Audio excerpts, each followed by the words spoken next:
Okay, so allow me to just share a few thoughts with you while we wait for people to come online. Look, this protest for me is not about just slagging off Daniel Andrews as a person. It might not really be my place or even our place to judge him as a person, but what we can and will judge is his actions as our Premier and the actions of his government under his leadership. We elected them and they are letting us down. I mean, governments make mistakes. We all make mistakes, and that in itself is okay. But then avoiding the simple questions about these mistakes, that's what makes this situation really difficult. I don't really think it's too much to ask that they at least attempt to give us explanations. Look, his followers will say things like, Daniel Andrews has a really hard job and it must be really hard to be a leader in this situation. And you know what? They're right. It is a really hard time to be a leader right now. But here's the difference. A good leader would not run away from the questions, and they wouldn't instruct the ministers to do the same thing. A good leader would definitely not blame and shame their people for things that were completely out of their control.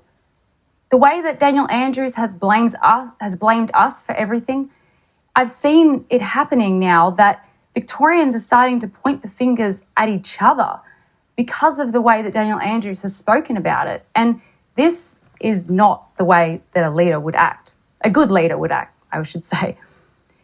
This week, we saw the outcome of Daniel Andrews' leadership when his health minister, Mykonos, refused to answer any questions in Parliament.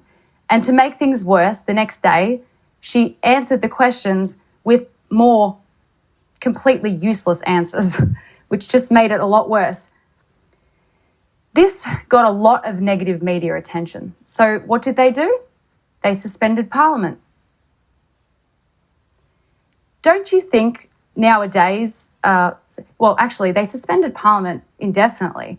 And I don't know about you, but I think technology is pretty advanced these days, and I reckon they could find a way to sit via Zoom or something, like we've all had to continue our businesses. Did you know that federally they are sitting for Parliament? They've found a way around it. The members are actually isolating for 14 days before they sit. I don't see why we can't do that in Victoria. I do want to commend a few MPs, though, who I feel like have been fighting on our behalf. And those are Bernie Finn, Georgie Crozier, David Southwick and Bridget Valance. I'm sure there are many more, and I hope there will be many more to come because, geez, we really need some support from you guys right now. All right, I'm just going to check the situation. All right, good. Looks like there's plenty of people online, so I'll get to it. Firstly, I think it's customary to thank you all for being here. You know, this is the first time we've done something like this, so please be patient if anything goes wrong. I have 4 amazing speakers on board too, which this wouldn't be possible without them. And if no one was watching at home, well, I'd be just talking to my computer screen, which would be pretty weird. So, look, before I get into the meat of it, which I promise it's coming now that, we've got a lot of people on board, I'll just explain to you how this is actually going to work. And I know that it's written on the screen, but I just want to explain it as well. Firstly, if you have like-minded friends and groups, share this video now, because the more data we get, the better this is going to be. All comments will be collated into a document and sent to all our members of Parliament. Okay? This isn't just about ranting and raving. We actually want to make a difference here. If you have more than one comment or question, you can do that, but just do it in a separate comment, in a separate line, please. Now, I've also got a lot of polls that I will put up as soon as I finish speaking. And if you could just answer those polls, that would be great, because the more data we get, the better it's going to be for everyone. Also, if you'd like a copy of all the information that I get tonight, go to the website, www.reignitedemocracyaustralia.com.au. If you put your email address in there, I will make sure you get all the collated data, because I want you to know exactly where your voice is going, right? Okay, so that's kind of the formalities out of the way. I'm going to do my little spiel, and then you're going to hear from 4 amazing speakers. They all have a different perspective and different credentials. So, look, my name is Monica Smith. Obviously, I'm the host here. I came up with this idea because there's no legal way to protest right now, even on your own. And I think that a fundamental right of a working democratic nation is to have a voice. And I really don't think COVID-19 is an excuse for democracy to just stop. I'm a citizen journalist, which means that I hit the streets and I ask random people questions for fun. Recently, I noticed that a really big majority of people seem kind of concerned with the way that Daniel Andrews and his government has dealt with the current situation. And more so, they're really concerned about the relationship that he seems to have been nurturing with China.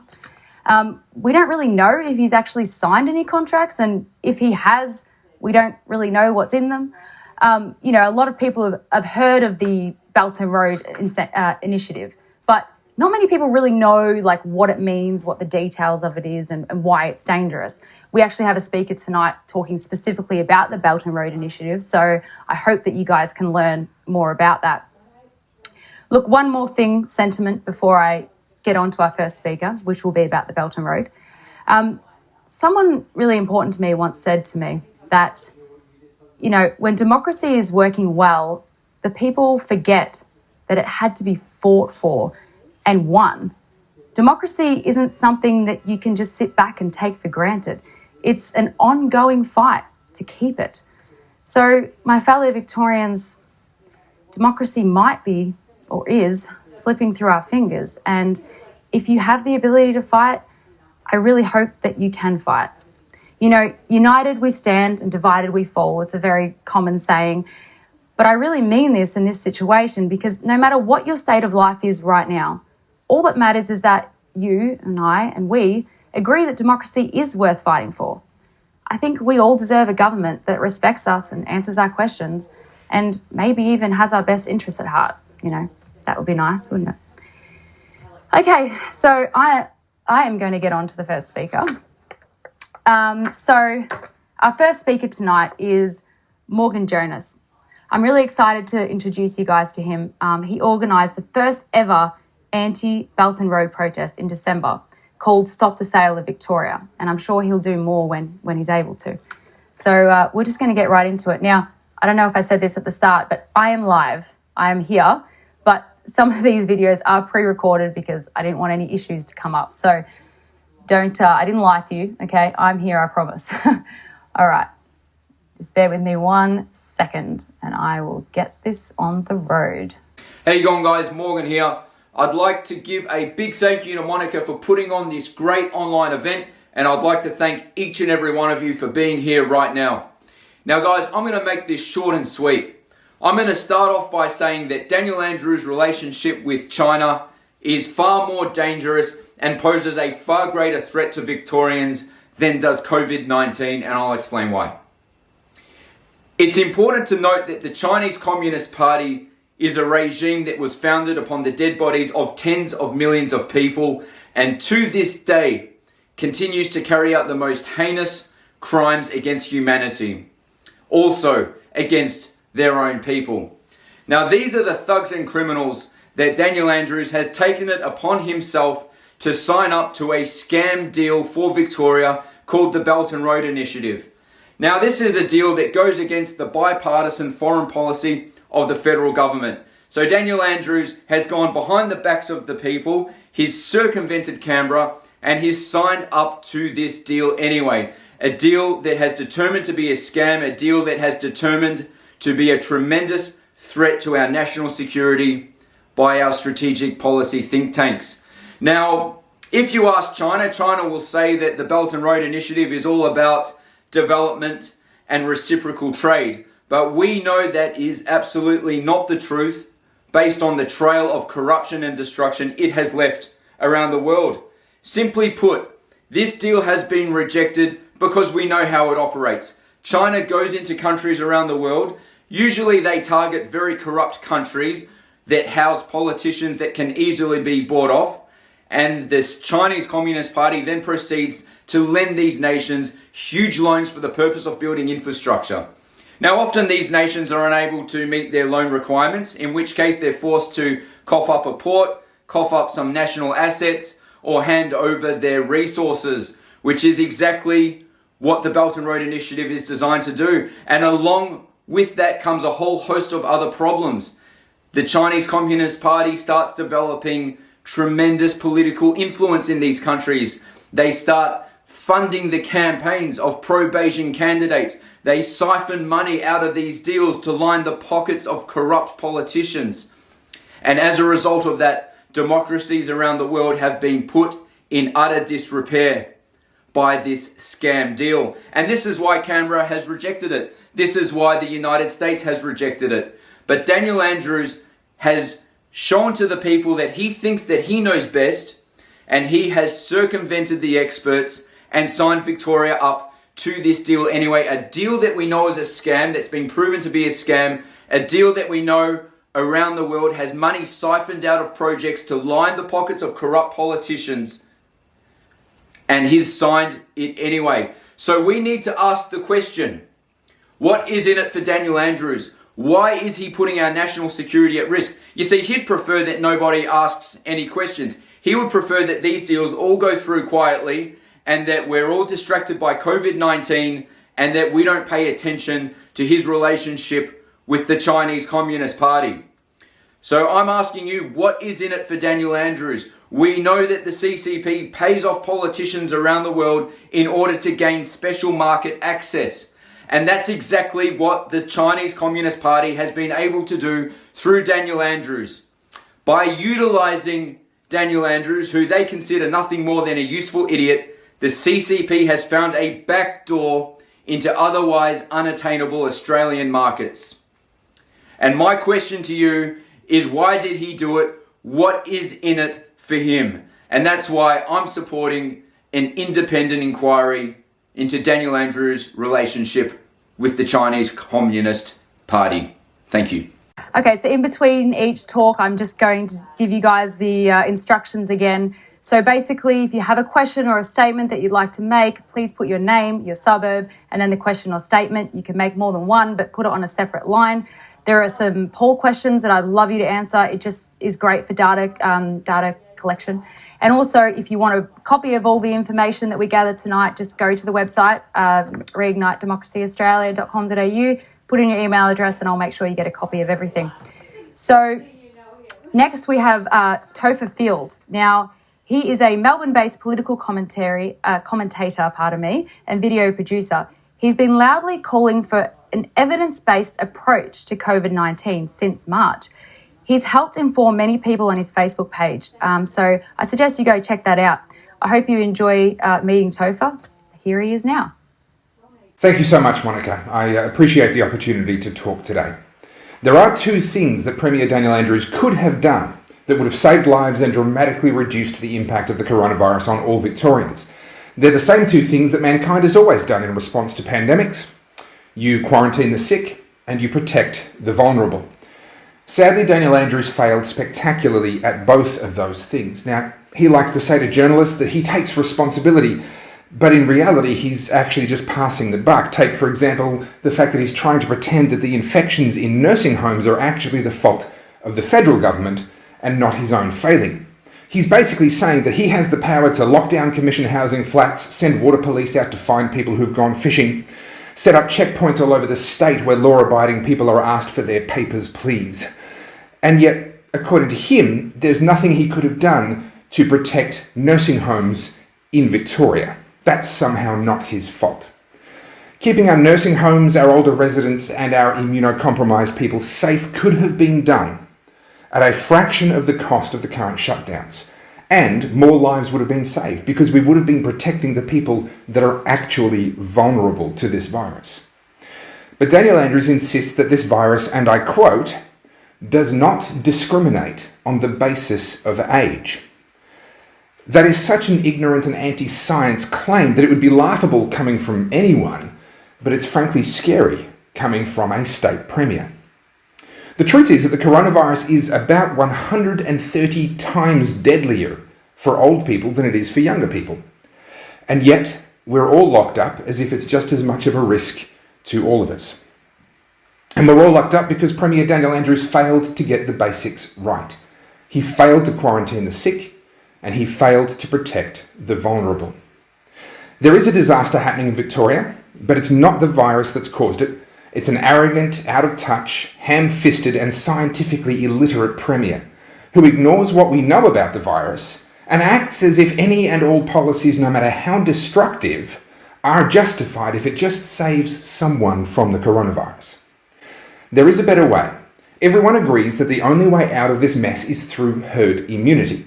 Most people assume that this means a vaccine, but actually our immune systems are what give us immunity. The job of the vaccine is to activate and to challenge our immune system into a response that gives us that immunity. And we can do the same thing by challenging it with the virus itself. Think about it.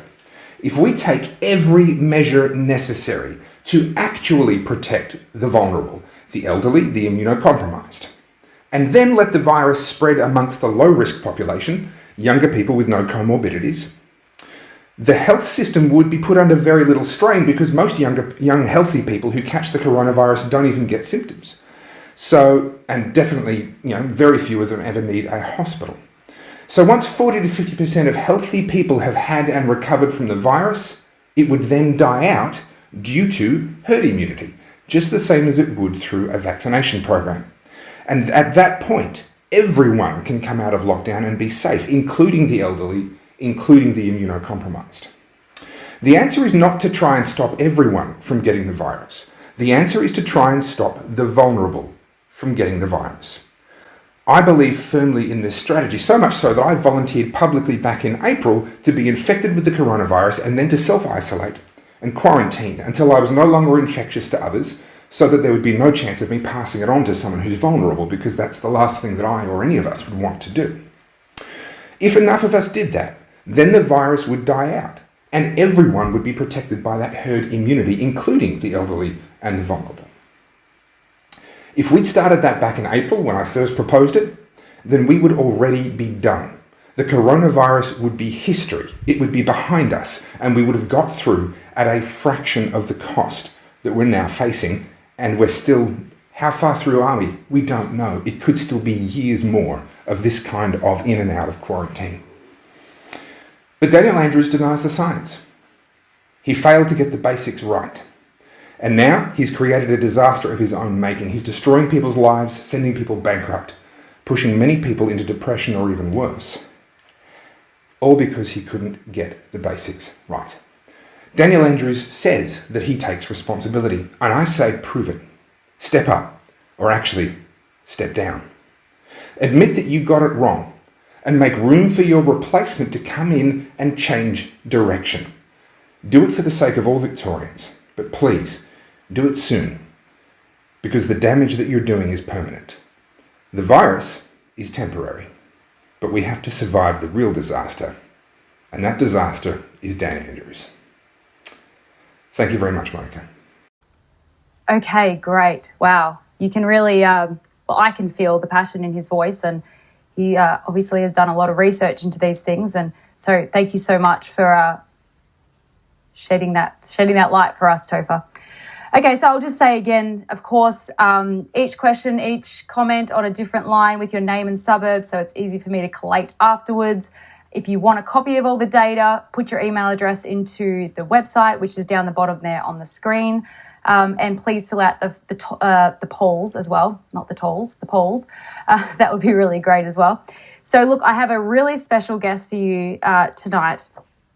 We have Frank Yuanji. Now, he's the chief editor of the Tiananmen Times and the coordinator of Chinese Human Rights and Democracy Union of Australia.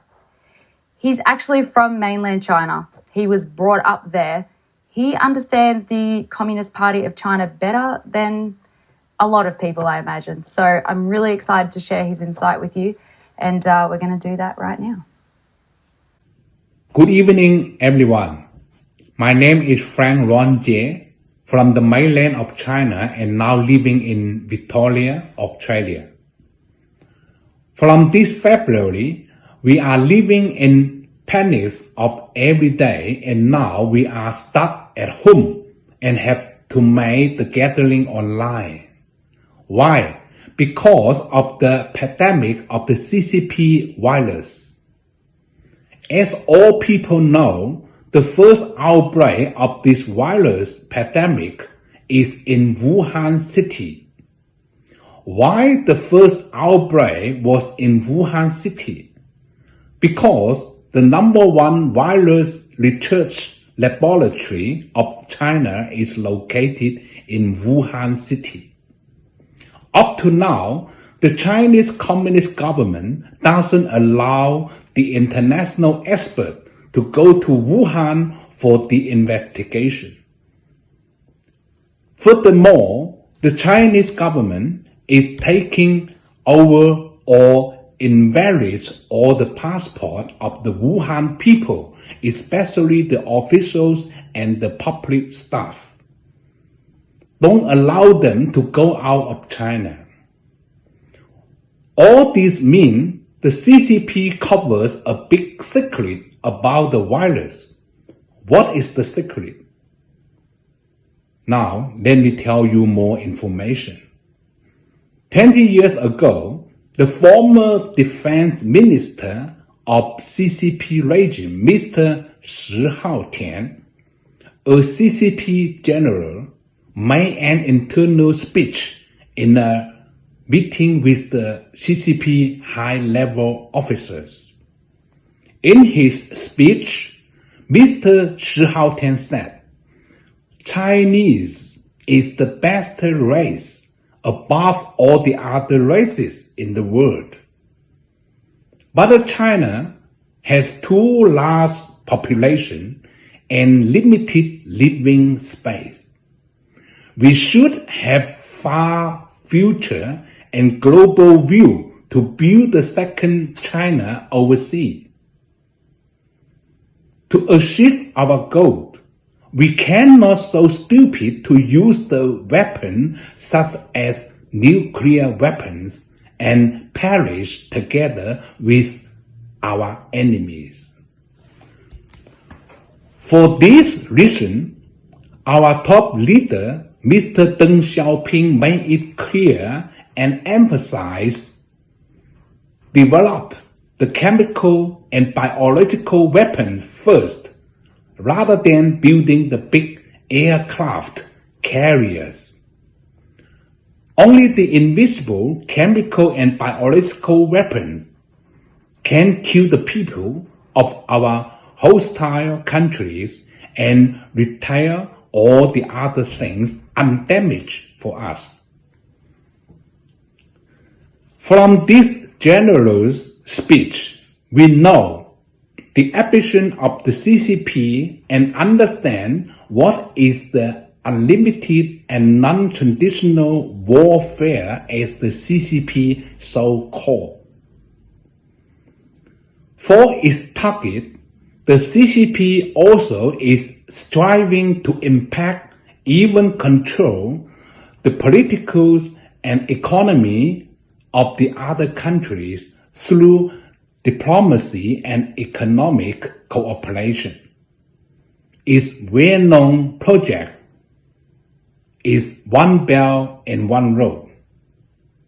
Mr. Daniel Andrews has visited China over 30 times in the past few years after he took the position of Premier of Victoria, and signed the agreement for One Belt, One Road with the Chinese Communist regime. The CCP regime is evil. We love Australia. For protecting our home, we strongly request Daniel Andrews to cancel the Belt and Road Agreement and any other cooperation with the CCP, and cut off all relation with CCP. Please pass my message to Daniel Andrews. Please don't bring us any more CCP violence. Thank you, everyone. Thank you. Okay, great. Thank you so much, Frank. That insight is, something that you can't know what you don't know. So unless we've had those experiences, we would never know. So thank you so much for taking the time to do this for me today and for everyone here. Now, something I just learned is you can only do one poll at a time. So I had 6 and they weren't working. But I have one working now anyway, we're just going to do what we can, okay? Look, you can see the instructions on the screen. I'm actually not going to go through it again, but just comment away, share away, and put your email into our website if you want to keep updated with we're actually going to have protests probably weekly or bi-weekly. So you want to like the page, Reignite Democracy Australia on Facebook, and subscribe on the website so that, you can be a part of other protests and hopefully, we can really make some big changes together. So, look, we have one more speaker tonight, which is James Hastings. Now, he has studied politics and history in university, and he's just very concerned about what's happening in Victoria right now. And he also came up with the name Reignite Democracy Australia. So he definitely deserves a kudos for that. So we're going to get right ahead and get on to him. All right. My fellow Victorians, it's time we talked about the tragedy that's happening in our home state. When I look at what Dan Andrews is doing in Victoria, I can't make sense of his actions. Incompetence can explain the hiring of security guards to manage the hotel quarantine, but it doesn't explain why he didn't enforce strict monitoring of people who were supposed to remain in self-isolation, or why he didn't crack down on a huge protest in June, which is contrary to his own stay-at-home orders, or why his government has enacted pointless restrictions such as wearing face masks outside. Victoria has had the toughest coronavirus response out of all the states and territories, and yet has failed the most at stopping the spread of the virus. Andrews insists that this is the fault of Victorians not following the rules. He has punished all of us by putting us under virtual martial law, food rationing, and limiting time outdoors to only 1 hour. Every day when I watch him on TV, I see a man who loves playing the great leader. The destruction of our economy and the fear that he has created is what he wants. There is no other way to describe it. This is a big wake-up call for me. I'm a libertarian by heart, and libertarians have always been wary of the power of the state to intrude on people's lives. Until the coronavirus crisis, I always thought that an Australian government would never infringe on the rights and liberties of its citizens in such a brazen way. But it has. It's time for Victorians to stand up and oppose the Andrews government and reignite democracy in our state. This Labor government has gotten out of control. The opposition has been muted in their criticism of how the crisis has been handled. We need to encourage them to fight for us. How can we do this when we're unable to leave our homes? If you leave your name and a comment in this live stream, we will collate that and send them off. Follow our website to see our progress. Coordinated writing campaigns are a good way to start. Reignite Democracy will be organising more of these, and I encourage all of you to follow the page to see when the next ones are happening. These won't have an immediate impact, but if we keep flooding inboxes, it'll encourage people in the media and politicians to take the fight to Dan Andrews and his government. Thank you for your time. All right, we survived. Okay. So look, that's the end of the formalities of the event. But, I just thank you all for joining, and I have no idea how many people have been watching because I'm being so focused on trying to make it work that I didn't want to look at any of that. But it'll be interesting to see and interesting to collate all the information. You've got all the information here, the website, the Facebook, etc., etc. Now, if someone doesn't see the live stream but they comment in the next 3 days or so, we'll probably still be able to collate that information. And depending on how many comments, it depends on how long it's going to take me to put it all together. But definitely within a week is my goal. I'm sure there's not millions. That'd be great, but I don't know. Look, you're happy to sign. You're welcome to sign off now if you like. We're done. But I just wanted to say a few things. If you want to stay online, that's your choice. We're all handling this differently and we're all affected differently. We live in different situations, whether we're alone or elderly or et cetera, whether we have a job or not. But it's been really heavy at the moment, I'm a pretty positive person, but man, it's really easy to get carried away with all the news that we see, and every conversation is talking about it. And of course, because it's like such a big thing and it's everywhere. You know, I woke up every morning probably just thinking, oh, geez, I forgot that I was waking up into this sort of place. You know, it's easy to say, oh, stay positive. You know, that's like, it's so patronizing when people say that. But seriously, if you can consciously just like turn off the news for a bit, turn off Facebook, chat to your kids, play games with your kids, call people that you haven't spoken to in ages, call people overseas, get that hour of exercise that we're allowed, you know, do the weird chores that you haven't been able to do for like 10 years. If we try and just do those little things, you know, it's going to help this time go faster. And also if we, you know, do things like this and try and make change, it actually gives you a lot of peace of mind if you're actually working towards something. But in saying that, not everyone can, because if you've got kids, it's your responsibility. They're your number one responsibility. Like, leave the fighting up to people who have more time than you. I mean, my gosh, homeschooling and working from home and it's really tough right now for you parents out there and teachers. So anyway, I just want you guys to have hope. There is light at the end of the tunnel. Victoria is not its own country. We have options, and we're going to fight to do our best. So thank you all again for being here, and I will probably see you next Friday. Have a good evening. Stay positive.